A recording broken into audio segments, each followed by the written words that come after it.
Following Thursday's shareholder meeting, the only thing that seems certain is more board-directed stock manipulation is on the way for MULN Automotive.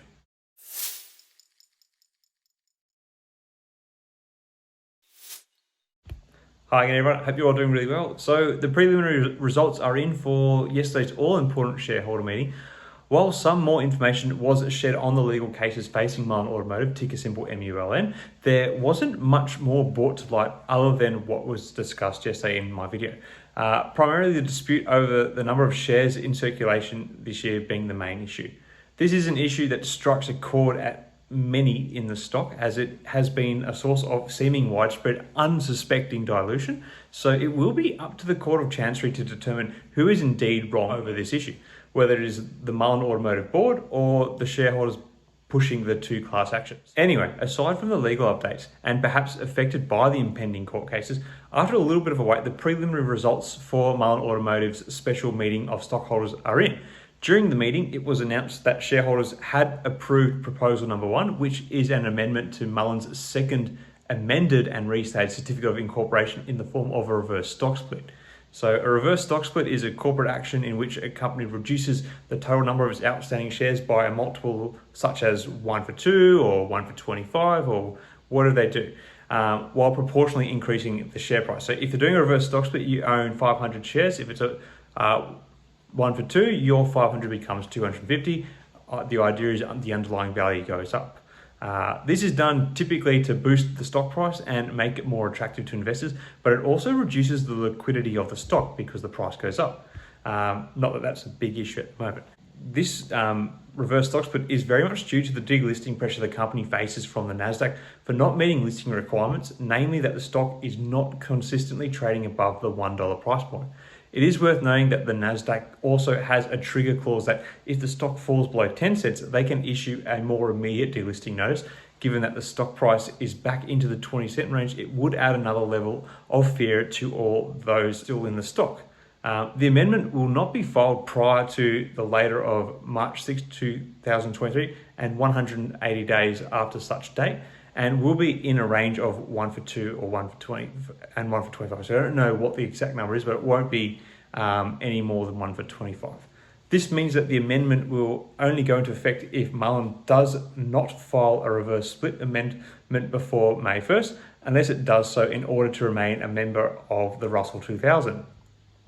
So there's another layer of complexity to this delisting stuff. So members of the Russell 2000 are companies that are part of an index of small cap stocks and must have a minimum price of $1 during the rank day in May. If MULN were to get removed from the Russell 2000, this can have a bit of an impact on the stock for two main reasons. The first being the company loses a bit of prestige for no longer being a component of a major index. However, alongside with that, it will likely lead to a number of major fund managers such as BlackRock or Vanguard who create index funds selling off their holdings, as MULN would no longer be a component of these indexes that their fund members want to buy into. So it can actually have a pretty negative effect on the share price.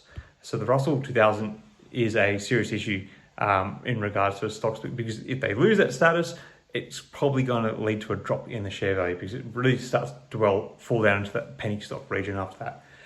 So any reverse stock split needs to occur, preferably to allow the company to meet NASDAQ listing requirements, as well as maintain the company's place on the Russell 2000. March 6th is an important date to note, as this is the deadline for shares of MULN stock to trade at or above the $1 mark for 10 consecutive days in order to satisfy the NASDAQ guidelines. So we're probably going to see the stock split before then. NASDAQ is the stock exchange where MULN shares are traded, and they have certain requirements for companies to be listed on the exchange. As we sort of said, they need to trade over $1 on average. And if MULN fails to meet these requirements, NASDAQ can issue a delisting notice like they have. And if that expires and they still haven't got the stock price back up to $1, they may be able to get a 180-day calendar extension.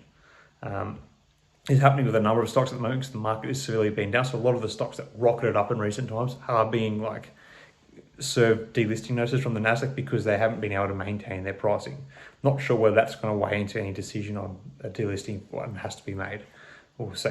Anyway, moving back to the meeting, also saw proposal number 4 being approved. This proposal seeks to make amendments to a securities purchase agreement, which is a legal contract between a company and its shareholders.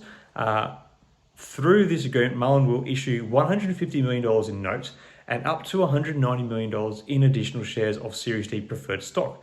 Now, really, this is not good news for shareholders, as it sounds like devaluing of assets with debt, as well as a further dilution with new stocks, could be on the horizon if this is fully executed.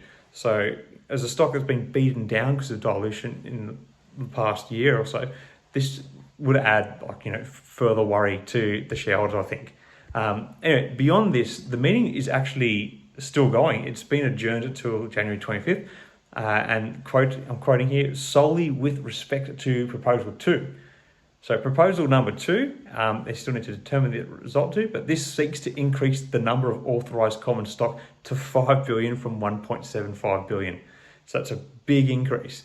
Mullen cited needing more time for stockholders to consider and vote for this proposal. Obviously, they don't want, speculation on the court cases to be what determines people's votes. They want to see what actually comes out in the legal proceedings. So they are allowing for that. So obviously proposal 2 and 4 are meant for the company to ensure it has the finances to get to the production stage as the board deems necessary, even though this date has been kicked down the line a little bit now. However, it's also flagging more major pain for shareholders, I think, especially if they both get approved, or one of them already is. The stock continued to trade largely sideways yesterday, albeit slightly down, only to recover in the aftermarket. The fact that we didn't see any crazy swings in the stock price is a sign that the market was considering this meeting.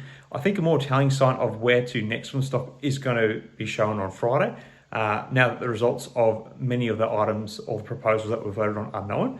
However, with more votes to be cast on January 25th on some major issues still to come, I think it's safe to say Mullen stock is still in for a bit of a bumpy ride ahead, though it's still kind of uncertain what the ultimate outcomes of these are going to be. Anyway, what are your thoughts on all this? What sort of effect are you foreseeing on the stock price based on the meetings and the future direction they're pointing the company in? Let me know your thoughts in the comments below. Until next time, may the markets trade in your favour. Cheers.